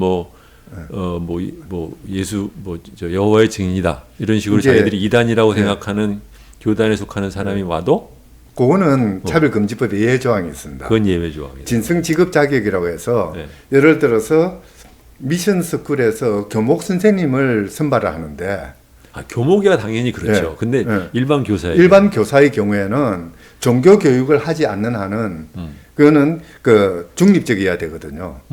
특정한 종교를 차별하지 못한다는 차별해서는 안 되는 거죠. 이미 물어보는 것 자체가 불법인가요? 그렇죠. 어허. 이미 그 부분에 대해서는 국가인권위원회의 그 결정도 여러 번 있었고요. 뭐 사례가 많이 있었죠. 고신대학이라든지 저 동국대학도 그랬었고요. 서울여대도 그랬었고요. 비슷한 사건들이 많이 있었습니다. 어떤 사건이 있었어요? 직원을 채용하면서 담임 교회 담임 목사님 도장 찍어와라. 이거 안 된다고 그랬거든요. 네네네. 대학교 경우에도 그거를 물어보는 학교들이 있는 걸로 제가 아는데 사실 그거는 바람직하지는 않죠. 해서는 안 되는 것이죠. 지금도 그런지 모르지만 한동대학교가 제 기억에 사실 그런 그 종교 교육을 중심으로 하는 대학이라면은 저는 적어도 우리나라 헌법 체제에서는 대학이라는 이름을 포기해야 된다고 생각을 합니다. 이게 대학이라는 이름 자체가 국가 권력이거든요. 국가 권력에 의해서 인정되는 그는 정규적인 국민 교육 체제 한 영역이거든요. 그것을 이용해서 특정한 종교를 교육하는 것은 이건 엄밀히 본다면은 그러니까 아니, 종교를 교육하는 것은 아니고 그 종교인인 사람만 채용하겠다. 그렇죠. 그것도 마찬가지죠. 그것도 하면 안 된다가 되는 거군요. 그러니까 이것도 사실은 상당히 컨트로버시가 논란의 거리가 되겠는데요. 그러니까 이제 그런 좀 대규모 같은 경우에는 그래도 좀 나은데요. 아주 조그마한 1인 사업장이 알바를 채용한다. 네. 이런 경우에 정말 뭐 자기 친인척이거나 잘 아는 친구를 고용하고 싶지 않겠습니까? 또는 그 이제 고용을 했는데 이 녀석이 나중에 보니까 별로 마음에 안 들어요. 그러면 자를 수도 있지 않습니까? 이런 부분에 대한 조금 그 어떻게 보면 조금 이 법을 엄정하게 적용하다 보면은 그런 문제점을 발생하는 건 사실입니다. 네. 그래서 어떻게 보면은 이 입법 과정에서 그런 영역에 대한 조금 예외는 필요할 수도 있을 것 같아요. 그런 거를 생각을 하기 위해서 네. 소위 말하면 이제 형사처벌 조항을 되도록이면 없앤 이유도 그런 게 있는 거겠죠. 뭐 그럴 수도 있겠죠. 이제 인권위에 제소를 하고 인권위에 뭐 권고나 이런 걸 갖다 계속해서 케이스가 쌓여가면서 사회 전체적으로 이러이러한 케이스에 대한 인식들이 늘어나고 그러면 사람들이 점점점 맘 놓고 하지 않게 되고 뭐 그렇죠. 이런 효과를 갖다 좀 일종의 계도 기간을 법안에 집어넣은 꼴이 되는 그런 그렇죠. 느낌이 드네요. 네. 그 뭐 법의 적용 과정에서 이제 이 차별이라는 게 계속 이제 중요한 게 뭐 합리적 이유 이렇게 이야기를 하거든요. 이제 이 합리적 이유를 어느 정도 넓게 적용하느냐의 문제이겠죠. 그러면 예를 들면 은행의 뭐 창구직 또는 뭐 콜센터 이런 식으로 여성 약간 이제 실제적으로는 여성 전용 직군 같이 운영하는 것들이 있잖아요. 그것도 금지되는 건가요? 사실은 금지되죠. 네. 이제 사실 그것도 어떻게 보면 여성에 대한 편견을 바탕으로 하는 것이거든요. 그러니까 소비자들한테 좀 더 호소력이 있다. 뭐 다른 말로 하면 그 목소리가 왕인 소비자 입장에서는 만만하게 들린다는 이야기일 수도 있는 것이거든요. 이런 것들은 잘못된 관행이기 때문에 고쳐야 되는 것이죠. 사실 이제 차별금지법은 바로 그 자체를 가지고 규율할 수 있는 법은 아니죠.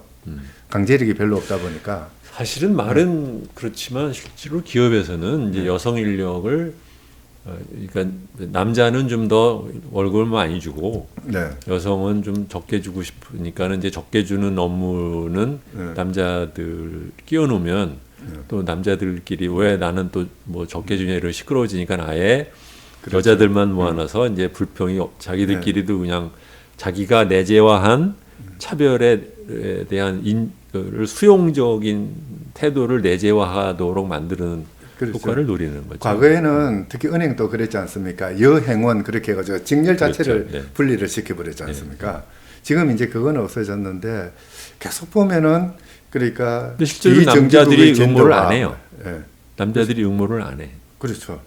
그 왜냐하면은 그러니까 그 보수도 낮고 처우도 그렇게 좋지 않고 그러니까 그것도 그거지만 이제 가면 200명 있는데 자기 혼자 남자 원래 남자 190명 중에 여자 10명은 잘하는데 여자 190명 사이에 남자 100명은 아무것도 못해요. 그런 게 있어서 그것도 성차별적인 답입니다. 아니 남자들이 흔들흔들해요. 그러니까 어떻게 보면 여자들은 그 적대적인 고용 사회적인 환경에서 자기 것을 버텨내는 트레이닝을 한편으로는 차별을 그렇죠. 받지만 또 한편으로는 차별에 익숙하거나 또 저항하는 메커니즘 나름 개발을 하는데 평시에 차별을 하던 남자들을 자기들이 조금만 소수자 되는 데로 갖다 놓으면 어쩔 줄을 몰라하고 흔들린다는 얘기를 한 겁니다. 장기적으로는 정말 좀 고쳐야 되지 않을까 싶은데요. 사실 지금 코로나 바이러스 때문에 경제가 좀 어려움이 당하고 이러다 보니까 역시 그 고통의 분배는 젠더 중심으로 흘러가는 것 현상도 있거든요. 그렇죠. 그 과거 IMF 때 그랬었고요. 뭐 우리 사회가 좀 그런 것들은 거시적으로 종합적으로 극복해야 될 문제가 아닌가 싶은 생각이 듭니다. 그 말씀하셔서 여쭤보는 건데 부부 사원이기 때문에 한 사람 먼저 명터에 우선해라. 그렇죠. 그거 불법 되는 건가요? 아니면 현재 불법인가요? 아니 그거는 지금 현재도 불법이죠. 아, 그렇습니까? 예. 네. 기본적으로 남녀 고용평등법이라든지 뭐 그 이전에 뭐 근로기준법도 마찬가지고요. 그건 금지하고 있는 것이거든요. 그런데도 어떻게 보면 알게 모르게 관행처럼 그렇게 이루어져 왔지 않습니까? 사실 뭐 보면은 그렇죠. 뭐 부부가 그 회사원인 경우에 이제 회사가 어렵다 그러면은 그 누가 너 나가라 하기 전에 눈초리가 네. 그 여성에게 향하고 있잖아요. 근데 그런 식으로 그 비호의적인 작업 환경을 만들어서 네. 그 결과적으로 여성 직원들이 숫자가 한기하게 적다면 네. 그것도 차별 금지에 해당되나요? 일종의 간접 차별에 그렇죠. 해당되거든요. 근데 그것도 그러면은 이 법으로 형식적으로는 규제가 되는 것으로 되어 있는데요. 법상으로는 그렇거든요. 근데 아직까지 우리나라에서는 간접 차별에 대한 그 선례들이 그렇게 많이 쌓여 있지는 않습니다. 결과적인 평등까지 가지는 않았지 아직. 그렇죠. 그렇죠. 예. 예. 그러니까 예를 들면 뭐 상위 직군에 여성들이 없는 것 자체를 하나의 차별의 어떠한 중요한 이유로 잡지 뭐 이러지는. 그거는 이제 한 단계 더 나가야 되는 거죠. 그러니까 차별금지법이 아니라 정말 평등실현법이나 그런 것들을 되는 거죠. 그 이제 뭐 프랑스 같은 경우에는 파리떼법이라 해서 아예 그냥 고위공직자는 남녀 동수로 하라는 법들이 있거든요. 아, 예. 차별을 금지한다고 해서 평등하도록 하라는 뜻은 아니다라는 조금 다른 뜻이군요. 이야기죠. 네, 네, 평등이라는 건 적극적으로 만들어 나가는 오케이, 것이고요. 오케이. 네. 차별은 소극적으로 항의하는 것이죠. 왜 나를 빼느냐, 왜 나를 다르게 취급하느냐, 그렇게 항의하는 개념이죠. 그렇군요. 근데 사실은 개별적인 차별의 결과가 결과적인 불평등을 만들어내는 거 아닌가요? 그렇죠. 근데 그 둘을 별개라고 얘기를 하면 약간 좀 또 그것도 넓은 의미에서는 평등의 개념 안에 다 들어가는 것인데요. 네. 통상 이제 차별에 대비되는 평등이라고 한다면은 조금 다른 의미를 부여할 수도 있겠죠. 그래서 이제 이 차별금지법에도 그런 게 있거든요. 적극적 평등 실현 조치, 소위 어퍼머티브 액션이라고 이야기하는 여태까지 차별받아왔던 집단들에게 특별히 우대 조치를 하는 것은 차별로 보지 않는다라는 규정도 있거든요. 그게 이제 어떻게 보면 일종의 역차별 아닙니까? 여성들을 우선 그 선발해 준다든지 장애인의 고용 티오를 만들면은 그 티오만큼 그 비장애인들은 채용되지 못하지 않습니까? 네. 이거는 일종의 역차별이거든요. 근데 이제 그런 경우는 차별로 보지 않는다는 규정을 두었죠. 또 거꾸로 예를 들면 뭐 국가 유공자 자녀라고 해서 네. 채용을 할 때 가점을 받는 거, 네. 그 차별금지법에 그건 우리 적용하는데 헌법에서 정해놨습니다. 어떻게? 이제 그래요? 그 뭐 국가 유공자에 대해서는 고용상의 그 편의 그 혜택을 줄 수 있도록 해놓은 거죠. 그게 헌법에 있어요? 헌법에 있습니다. 몰랐네. 예. 저는 굉장히 안 좋은 관행이라고 생각을 하는데 개인적으로는. 아, 그게 헌법에 보면은- 들어가 있어요? 예. 어떻게 보면 근데 안 하려고, 근데 거꾸로 그렇게 안 하면서 또 실제적으로는 좀 이상하네 이게. 그래서 헌법에 넣을 정도 같으면은 사실 그렇잖아요. 국가를 위해서 우리 모두를 위해서 희생한 사람이거나 또는 그 유족 같은 경우에는 뭔가 보상을 하는 건 당연하겠죠. 네. 근데 그 보상이 너무 적은 것 같아요. 아니 사실은. 그러니까 제 얘기가 갑자기 약간 불끈하는데 막상 국가 유공자에 대한 뭐 보상이라 그럴까 뭐 이런 것들은 허술하게 하는 나라가 막상 그 자녀들에 대한 그런 걸 또 우대를 하자라고 헌법에 돼 있어요? 이게 뭐야? 아 그렇습니까? 저는 네. 몰라. 아니 무식한 게 또 드러나네 여기서. 아니요, 뭐 아까 처음에 말씀드렸듯이 네. 남녀 차별 금지라는 것이 남녀 평등이라는 것이 1919년에 헌법에 들어가 있을 나라니까 네. 그렇죠 뭐. 자, 근데 지금 법 이렇게 네. 이제 국회에 지금 뭐 아까 처음에 말씀드렸듯이 3번 상정이 됐지만 뭐 꿈쩍도 안 하고서는 넘어갔잖아요. 요번엔 되겠습니까? 어떻게 보세요? 입법 여건은 아주 지금 잘 구성되어 있죠. 그러니까 이제 민주당 같은 경우에는 절대 다수라서. 그러니까 자유주의적인 정치 이념을 가지고 있는 정당이고 이 차별 금지라는 것은 자유주의 가장 밑바닥에 들어가는 것이거든요. 뭐 그렇게 본다면 이념적인 측면에서는 당연히 통과돼야 되는 법이죠. 근데 자기들이 아직 안동을 만들었잖아요. 이제 그게 좀 답답하고 안타까운 부분이기도 한데요. 이제 뭐 지역구 관리라는 차원이 작용하는 것 같기도 하고요. 또 뭐 어떤 경우에는 몸살림의 측면도 있는 것 같고. 그러니까 극렬 반대 분자라는 표현이 예, 차별적인 예. 용어라고 볼 수도 있지만 극렬하게 반대하는 소수자의 눈치를 보느라고 민주당의 의원들이 적극적으로 안 나선다. 사실 그 민주주의, 대의제 민주주의가 가지는 제일 큰 단점 중에 하나죠. 네.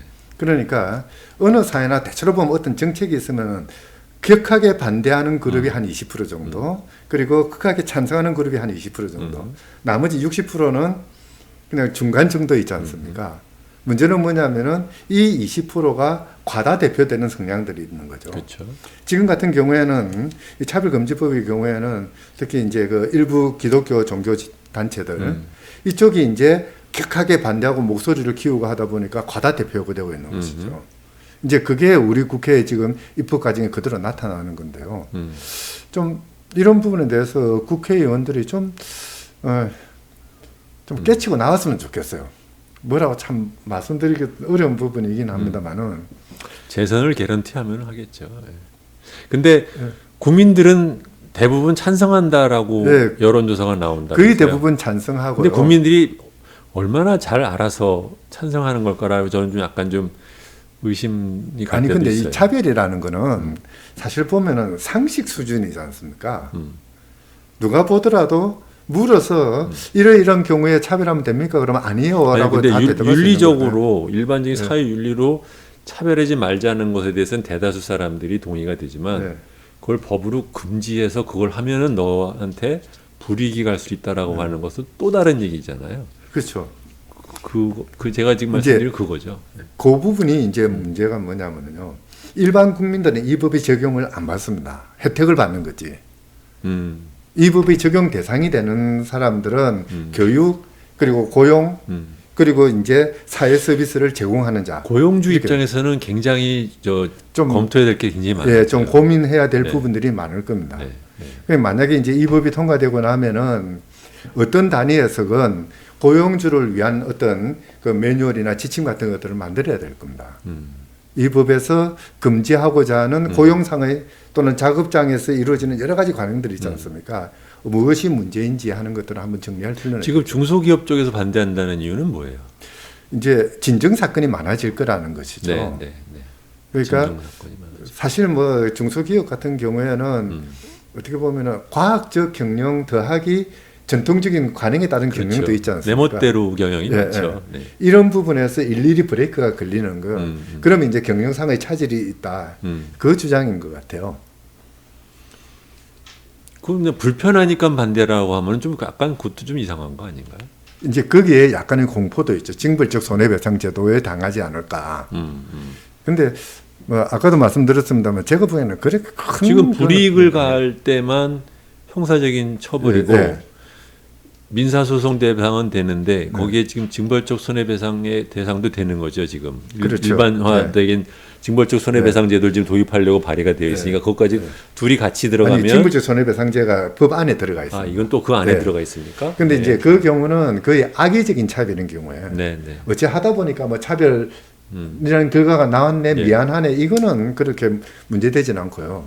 작정하고 당신은 어떠어떤 사람이니까 뭐 안 돼. 뭐 저쪽에 가서 근무해. 이런 경우. 아니 그런 면에서 제가 처음 연락드렸을 때 얘기했듯이 저는 차별금지법에 대해서 지금 기독교 보수 기독교 사람들이 말하는 것이 주로 사람들한테 인식이 되어 있지만 실제적인 그 충격 또는 영향은 고용 시장에서 엄청난 또는 기업 네. 고용 이 회사 운영하는 형태에서 엄청난 변화를 일으킬 것 같아서 근데 막상 거기에 대한 얘기는 언론은 별로 얘기를 안 나오는 것 같아서 그 변화는 분명히 있을 것 같은데 엄청난 수준일까라는 저는 조금 다르게 생각하거든요. 그러니까 어떻게 보면 고용이나 작업을 해오던 관행들에 대한 하나의 그 충격일 수는 있는데요. 뭐 그로 인해서 경영상으로 또는 뭐 영업상으로 어떤 큰 장애가 있을 거라고는 저는 생각지는 않아요. 아니요, 근데 선생님 보셨다시피 저번에 왜 은행에서 네. 그거는 지금 이제 근로기준법이나 남녀차별금지법에 의해서 금지되고 있는 거거든요. 아니요, 무슨 뜻이냐면 굳이 차별금지법이라는 거가 아니다 하더라도 그런 식으로 실제 직장 생활에서 남녀 차별은 뭐 엄청난 네. 방법을 통해서 이루어지고 있는데 이미 여성에 대한 고용에 있어서의 차별금지법이 있음에도 불구하고 그러고 있단 말이죠. 그러니까 그 얘기 그렇게 말하자면 이렇게 널리 보편적이고 깊이 네. 뿌리 박혀 있는 네. 성차별적인 고용이나 아니면은 노동 환경에다가 이 법이 들어왔을 때 제가 보기에는 이 문제를 이제 특히 여성들이 차별당하는 여성들이 선생님이 나 같은 남자들이 보니까는 못 느끼지 여성들이 볼 때는 울끈불끈하는 일이 많단 말이에요. 근데 이제 작업장에서의 여성 차별은 이미 법제가 마련되어 있고요.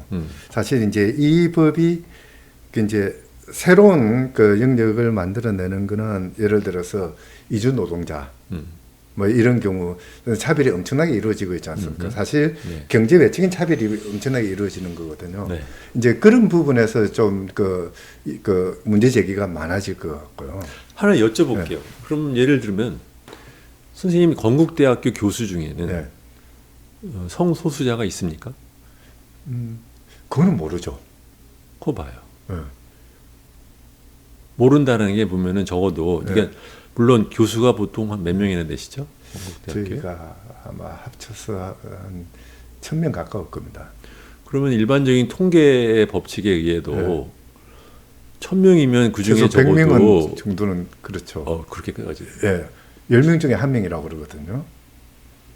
그렇게까지만. 예. 어쨌든 그것까지는 저도 처음 듣는 얘기인데 없잖아요. 그 얘기는 뭐냐면 그 사람들이 실제적으로 차별을 받다고 생각하기 때문에 안 나오는 거잖아요.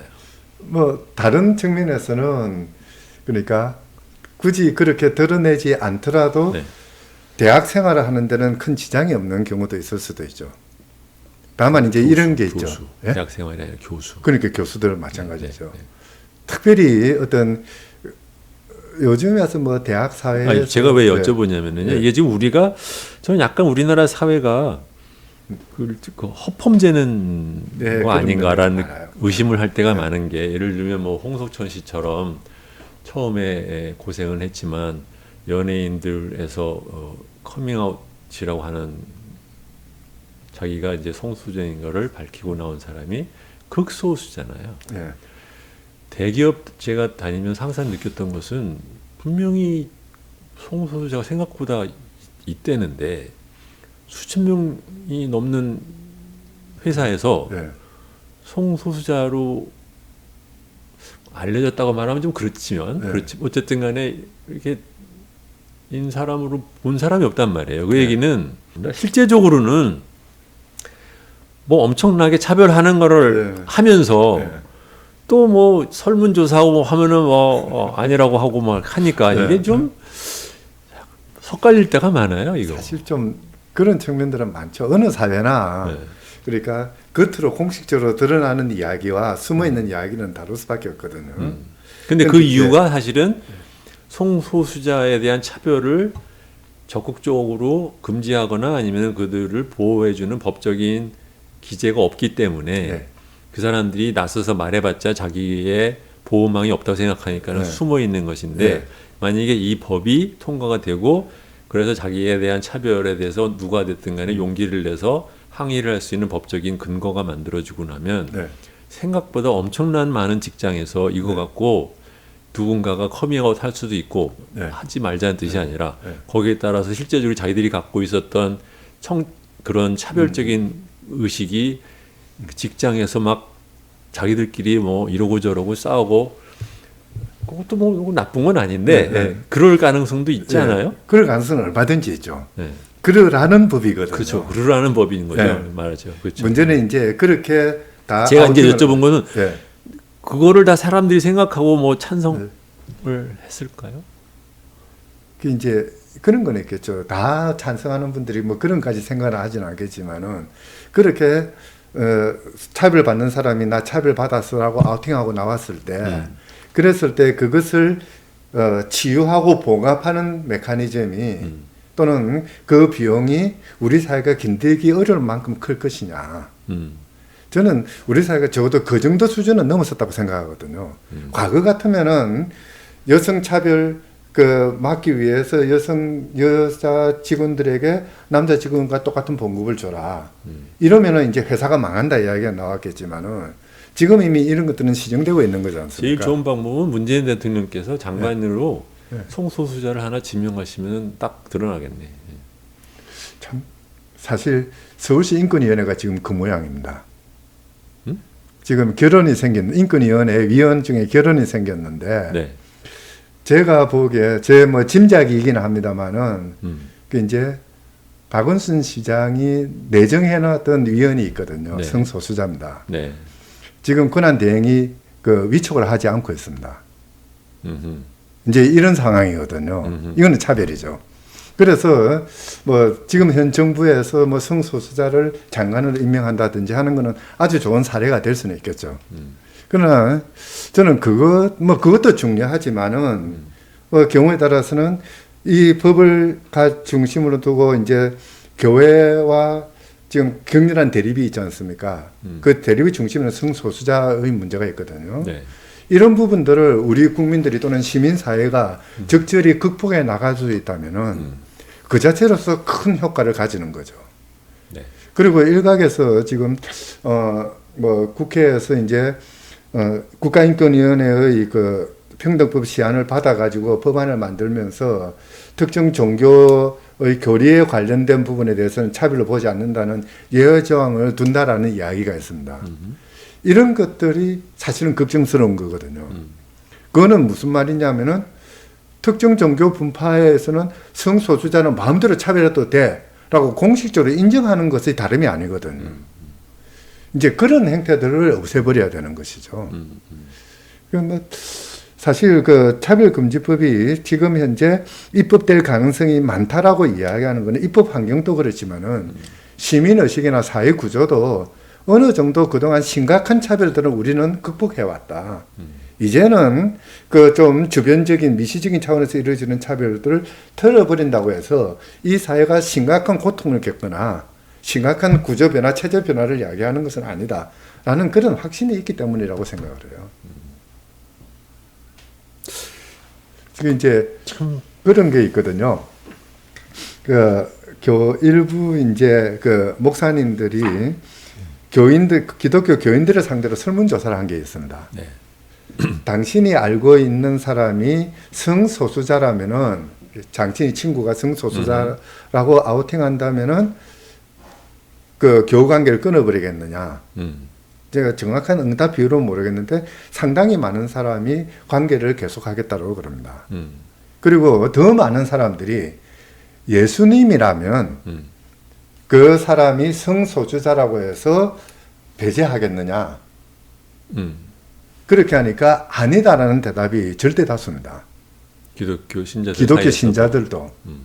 그러니까 성소수자라는 게 물론 경우에 따라서는 기독교의 분파적인 교리에 따르면은 죄악일 수도 있고요, 악일 수도 있지 않습니까? 근데 원래 종교라는 게 네. 일종의 약간 이렇게 내 말 안 따르는 사람은 나쁜 사람이야라는 걸로 이제 그렇죠, 성립이 되는 그룹인데, 그러니까 자꾸 이렇게 차별 금지를 해버릇하면 존립 기반이 점점 좁아진다는 위기의식을 느낄 수 있죠. 사회가 바뀌는 거죠. 네. 사회가 바뀌기 때문에 종교도 바뀌는 거죠.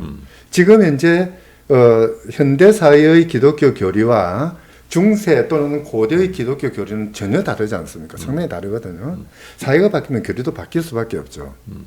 근데 사실 저는 개인적으로 교리가 바뀌든 안 바뀌든 비기독교인으로서 관심이 없는데 다른 사람한테 피해만 안 끼치면 되는 거죠. 네. 사실 16세기 스페인만 하더라도 아프리카 사람들은 사람이 아니었거든요. 바야돌리드 논쟁에서 이제 결론이 나는 것인데요. 이 사람들은 사람 아니야. 그렇게 노예로 팔아먹어도 돼 하고 결정했던.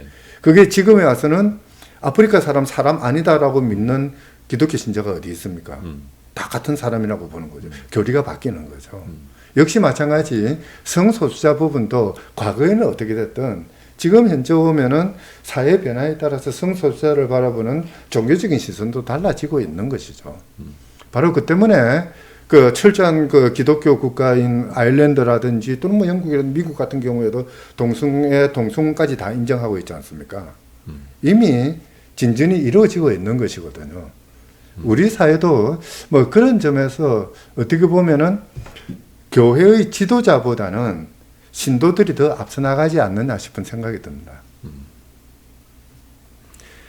저는 뭐 기독교인들 이러고 저러고 자기들끼리 어떻게 싸우는지 솔직히 그렇게 관심은 없는데 이제 제가 걱정하는 것은 한국 사회가 그 남의 얘기 또는 글로 쓰인 거 이런 거에 보이는 그 약간 유교적인 위선 문화가 강해서 말로는 그럴듯하게 말해놓고 실제적으로 자기주의에서 일어날 때는 다르게 행동하는 것에 대해서 아무런 그 뭐라고 할까요? 그 충돌 의식이 별로 없는 문화잖아요. 안타까운 부분이에요. 그래서 이 법안이 막상 통과가 됐을 때 과연 어떤 분야에서 어떻게 또 다른 사회적인 분열의 요소를 새로 만들어내는 건 아닌가라는 생각을 합니다. 근데 이제 그런 거죠.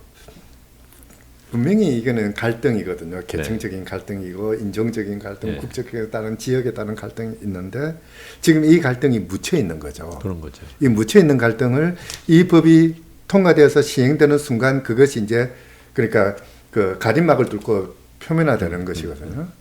그 이제 그렇게 표면화되고 그 이제 갈등이 사회적인 분쟁으로 바뀌는 거죠.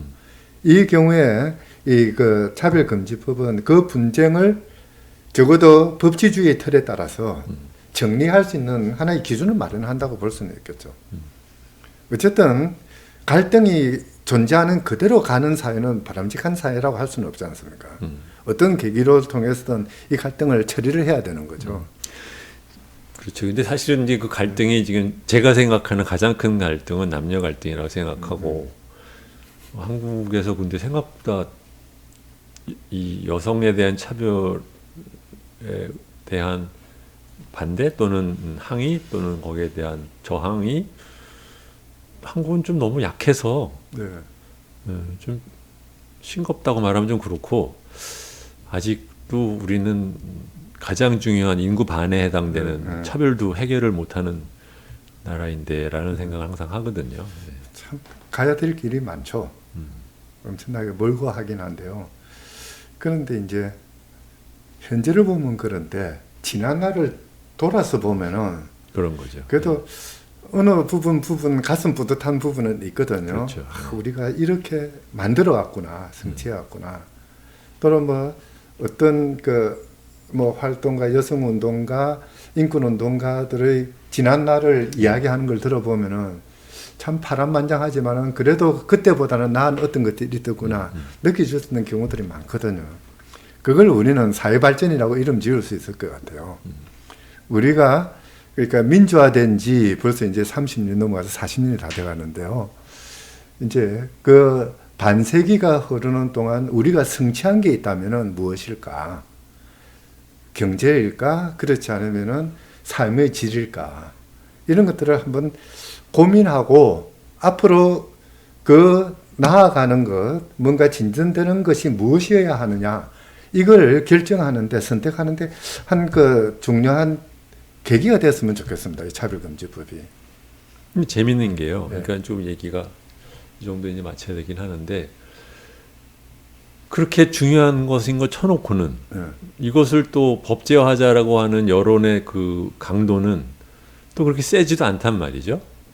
그렇죠? 그러니까 제가 보기에 옆에서 보기 약간 좀 깨름직한 거예요. 그러니까 말하자면 이런 것은 원래 차별을 당하는 사람이 강하게 요구를 해서 그것이 뭐 물결 같은 효과를 내서 뭐 해야 되는데 뭐 약간 그런 것 같지도 않고 참 섭섭한 부분인데요. 이거를 보시는 시청자분들도 아마 상당 이게 보나마나 저 시청자 수가 굉장히 작을 겁니다. 왜냐하면 관심 없어 이렇게 생각할 거거든요.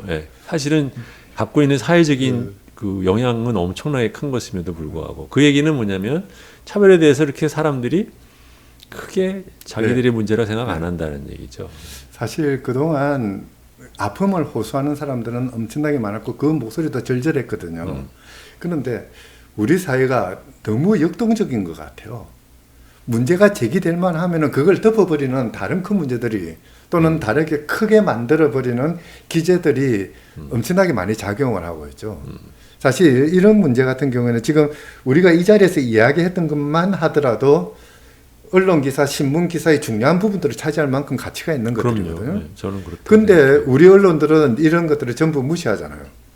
그걸 무시하고도 남을 만큼 큰 이슈들이 존재하거나 또는 그 독자들이 관심을 끌 만한 그런 기사들이 있다고 보는 거지 않습니까? 근데 뭐 기자 언론이야 뭐 그렇다 치지만 적어도 한국에서 각종 다양한 방법으로 차별을 당하는 사람들이 왜 이 법안의 제정을 위해서 모여지지는 않는 것일까를 제가 지금 항상 네. 뭐 어떻게 보면 안타깝다고 볼 수도 많지만 약간 좀 의아할 때가 많다라는 거죠. 뭐 이렇게 설명드릴 수 있죠. 지금 이제 차별금지법 제정전인데 뭐 차재연 그래가지고 지금 구성이 돼 있거든요. 네. 이제 거기에는 차별금지법 수많은 제정연대. 단위들이 네. 다 들어가 있고요. 시민단체, 인권단체들이 네. 다 들어가 있고 그런데요. 사실 그 이제 그 차재연에서 차별금지법 제정 버스까지 동원해가지고 전국 순회까지도 했습니다. 엄청나게 많은 활동들을 하고 있죠. 그리고 이제 각 그 지역에서도 그러니까 그 뭡니까 선전 운동을 하면은 네. 호응도 좋고요. 네. 다 그런데 이제 문제는 뭐냐면은 이런 그 의제들을 하나로 집중시켜서 사회적인 의제, 정치적인 의제로 던져야 되는 주체가 바로 저기 있는 국회지 않습니까? 어떻게 보면 국회의원들이 직무유기를 하고 있는 것이라고 봐야 될 것 같아요. 대의제 체제거든요. 근데 선생님 생각해 보면 예를 들면 뭐 인권법 또는 네. 뭐 미국의 시빌 라이트법 할 때 특정 뭐 국회의원 또는 뭐 의회가 대단히 나서서 뭘 했다는 얘기는 별로 없잖아요. 그런 것은 사실 어떻게 보면 정치 지도자가 포컬 네. 포인트를 만들어줘서 네. 초점을 만들어주거나 아니면 그것 때문에 사회적으로 워낙 분란이 커서 더 이상 이것을 덮어두고 갈 수가 없을 때에 정치인이 움직이는 거 아니겠어요?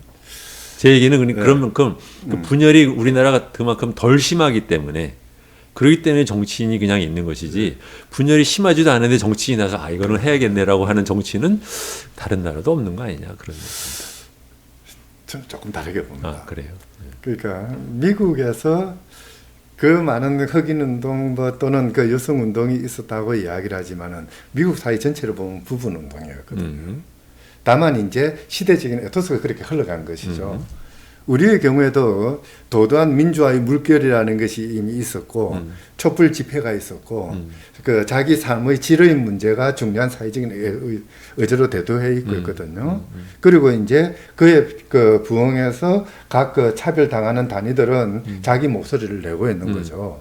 그 이제 그렇게 정도 목소리가 나오면 이걸 누군가가 수렴하는 그래서 이것을 부분 사회의 목소리가 아니라 전체 사회의 목소리로 가공해 나가는 이게 이제 리더십이거든요. 그런 단위가 필요한데 우리의 경우에는 그 역할을 해주는 단위가 없다는 거죠. 미국에는 그 역할을 하는 단위들이 분명히 있었거든요. 그게 이제 사실 뭐 드러나진 않지만 정치인이었고 그런 그 뭡니까 그 흑인들 시위가 있으면은 청문회를 열고 청문회 과정을 통해서 그 주장들, 목소리들을 담아내는 그리고 입법 과정으로 끌어가는 중간 단계들이 있었는데 우리의 경우는 그게 없는 거죠. 바로 저는 이제 그 부분을 두고 국회의원들이 직무유기라고 이야기를 합니다. 국회의원들이 국회의사당에 모여 있는 것이 아니라 의원회관에 앉아 있는 것이 아니라 각 그런 사회 부분으로 가가지고 그들의 목소리를 들어와야죠. 근데 이걸 안 하거든요. 그 목소리를 들어와서 그것을 하나의 입법 의제로 만들든지 정치 의제를 만들어 가지고 다른 의원들한테 호소를 해야 되는데 그냥 사회가 다 만들어 가지고 시민사회의 아픔을 겪고 있는 고통을 겪고 있는 그 사람들은 약자거든요. 사회적으로 그 과소대표되고 있는 단위들이거든요. 이 사람들로 하여금 당신들이 뭔가를 만들어 와라. 그럼 나는 도장 찍어줄게. 이런 식으로 가고 있는 거죠. 우리 대의제의 실패라고 봐야 됩니다. 근데 국회의원이 직무유기한다라는 그 문장을 갖고 적용을 하기 시작하면 적용할 끝도 없죠. 없어서 약간 그렇긴 하죠. 낙태금지법도 지금 그거 아닙니까? 비슷하죠. 네. 그러니까, 낙태금지법은 지금 법무부가 잘못하고 있는 거예요. 그러니까 이제 그러니까 소위 말하면 우리가 보면 이제 그 일상에서의 민주주의라는 것에 정치 정당으로까지 지금 말하자면 어젠다가 안 올라가는 그 단계인 것 같아요. 오죽 답답하면은 소위 말하는 좌파 포퓰리스트 개념이 들어와야 된다는 이야기하는 단위까지도 그렇죠. 있을 정도니까요. 네, 이거 또 기껏 얘기하다가 좀 답답한 마음으로 또 끝내는 것이 좀 아깝긴 하는데 여러분 흥미롭게 들으셨는지는 잘 모르겠습니다. 근데 제가 모두에 말씀드렸듯이 차별이라는 것은 우리가 차별을 당하고 있으면서 또 차별을 하고 있고 그것이 각자의 모든 사회적인 부분에서 일어나는 일이라서 이 문제는 딱히 뭐 차별금지법이 통과되느냐 안 되느냐를 떠나서 이것을 계기로 한번 자기 주위에서 또는 자기가 어떻게 차별에 관련되어 있는지를 한번 생각해보는 계기가 되면 좋겠다 싶어서 이게 단순히 그냥 이게 뭐 정당 간의 뭐 입법 이런 얘기는 아니다라는 그 의미를 좀 전달하고 싶어서 이 자리를 마련했습니다. 네, 선생님 오랜 시간 감사합니다. 네, 수고했습니다. 네, 안녕히 계십시오.